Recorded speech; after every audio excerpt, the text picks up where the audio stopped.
இச்செய்தியை வழங்குபவர் Aalayam associates private limited property developers. Aalayam associates private limited, number 52, third floor, 3B, Ram Darbar, Sterling Road, Nungambakkam, Chennai 6,34,000.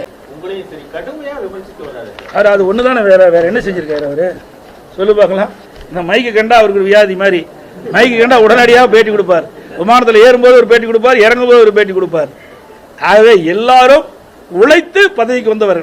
உழைக்காமல் பதவிக்கு வந்த ஒரே தலைவர்னா பாரதிய ஜனதா கட்சி தலைவர் கொடுத்துருந்தாங்க. அவர் என்ன உழைப்பு கொடுத்தாரு பாரதிய ஜனதா கட்சிக்காக? அந்த பாரதிய ஜனதா கட்சியில் எத்தனை பேர் முன்னணி தலைவர்கள் இருந்தாங்க, அவருக்குலாம் அந்த வாய்ப்பு கிடைக்கல. இவர் ஏதோ வழியில் தலைவர் பதவி பெற்றார். அதை வைத்துக்கொண்டு இன்றைக்கு தலகால் புரியாமல் ஆடிக்கொண்டிருக்கின்றார். நாங்கள்லாம் இந்த கட்சிக்கு சொன்னால் எங்களுக்கெல்லாம் எந்த பின்புலமும் இல்லை. ஒரு கிளைச்சாளர் இருந்து, ஒன்றிய பொறுப்பிலிருந்து, மாவட்ட பொறுப்பிலிருந்து, மாநில பொறுப்பிலிருந்து வந்தோம். எம்எல்ஏ, எம்பி, அப்புறம் அமைச்சர், அப்புறம் தான் முதலமைச்சராக வந்தோம். கட்சிக்கு பொதுச்செயலாளர் வந்து எடுத்த உடனே வந்துடல. 52 ஆண்டு காலம் உழைத்த பிறகு தான் இந்த நிலைக்கு வந்திருக்கிறோம். அதனால் ஒவ்வொரு பகுதியிலும் என்னென்ன பிரச்சனைகள் நன்றாக தெரியும், கட்சியிலும் சரி, மக்களிடத்திலும் சரி. ஆனால் அவர் இதுவரைக்கும் எந்த அரசு பதவியிலும் வரல. எங்க வந்திருக்காரு? மக்களை பற்றியே தெரியாத ஒரு தலைவர். அவருக்கு ஒரே முதலீடு வாய், நாக்கு தான், வேற ஒண்ணுமே கிடையாது. சொல்லுங்க, நான் விளையாட்டா சொல்லல. என்ன செஞ்சிருக்கார் அவர்? இந்த மாநில பாரதிய ஜனதா மாநில தலைவராக பொறுப்பேற்ற பிறகு தமிழ்நாட்டுக்கு என்ன கொண்டு வந்திருக்காரு? என்ன நிதி கொண்டு வந்திருக்காரு? இன்னைக்கு புயல் அடிச்சது, வெள்ளம் வந்தது, நிவாரணம் வாங்கி தர முடியல. என்ன செஞ்சார் இந்த தமிழகத்திற்காக? இன்றைக்கு கூட இன்றைக்கு இந்த மாநில அரசாங்கம் சரி, இன்றைக்கு நாங்கள் எதிர்கட்சியாக இருந்தாலும் மாநில உரிமைக்கு பாதிக்கப்படுகின்ற போது குரல் கொடுக்கிறோம். எதுவுமே இல்லையே. தன்னை முன்னிலைப்படுத்தி தான் பேசிட்டு இருக்கார். அவருடைய எண்ணம் தன்னை முன்னிலைப்படுத்தி விளம்பரப்படுத்தி வர வேண்டும் என்றதான் எண்ணமா எனக்கு தெரிய வருகிறது. இப்ப கூட மெட்ரோ திட்டம் தொடர்பான தகவல் உரிமை திட்டத்தில் தகவல் உரிமை வந்து கூட்ட போது வெகு சொற்பமான நிதியை தான் வந்து தமிழக அரசுக்கு ஒதுக்கியிருக்காங்க. அதை பற்றிலாம் அவளுக்கு கவலையே கிடையாது. தமிழ்நாட்டுடைய மக்களை, தமிழ்நாட்டுடைய வாக்கு தேவை. ஆனால் தமிழ்நாட்டு மக்களுடைய நலன் புறக்கணிக்கப்படுறாங்க. தமிழ்நாட்டு மக்களுக்கு, தமிழ்நாட்டுக்கு தேவையான நிதியை பெற்றுத்தர முடியல. நீங்கள் மெட்ரோ ரயில் திட்டம் அதிமுக ஆட்சியில் 2ஆம் கட்டம் கொண்டு வரப்பட்டு மிகச்சிறப்பாக செயல்பட்டது. அப்பொழுது மத்திய அமைச்சராக இருந்தவர் அழைத்து வந்து அடிக்கல் நாட்டினோம். அந்த பணி வேகமாக நடந்துகிட்டு இருந்தது. அதுக்கு தேவை நிதி கூட ஒதுக்கலையே. இன்றைக்கு வட மாநிலத்தில் அதிகமான நிதி தாராளமாக வழங்குறாங்க. ஆனால் தமிழ்நாட்டுக்கு தேவை நிதி வழங்க மறுப்பது ஒரு ஓர வஞ்சனையாக தான் பார்க்கப்படுகிறது.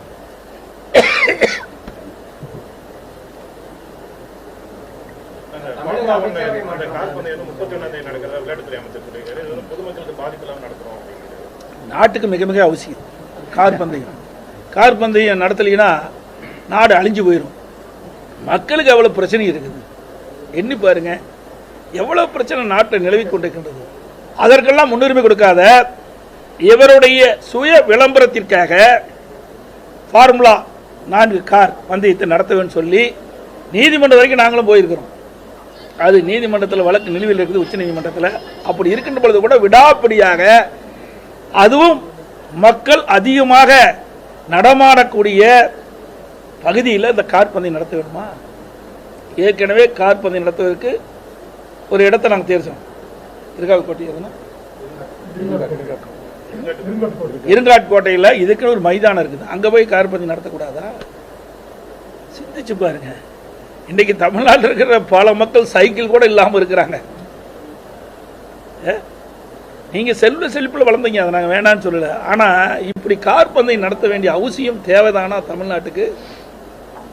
அதுவும் அந்த பகுதியில் மருத்துவமனை இருக்குது, இன்னைக்கு சென்ட்ரல் ரயில் நிலையம் இருக்குது, தலைமைச் செயலகம் இருக்குது, அங்கே இருக்கிற போர்ட் இருக்குது, துறைமுகம் இருக்கின்றது, டிஃபென்ஸ் இருக்குது. இப்படி ஒரு முக்கியமான பகுதியில் வந்து இப்படிப்பட்ட கார் பந்தயம் நடத்துவது அவசியமா?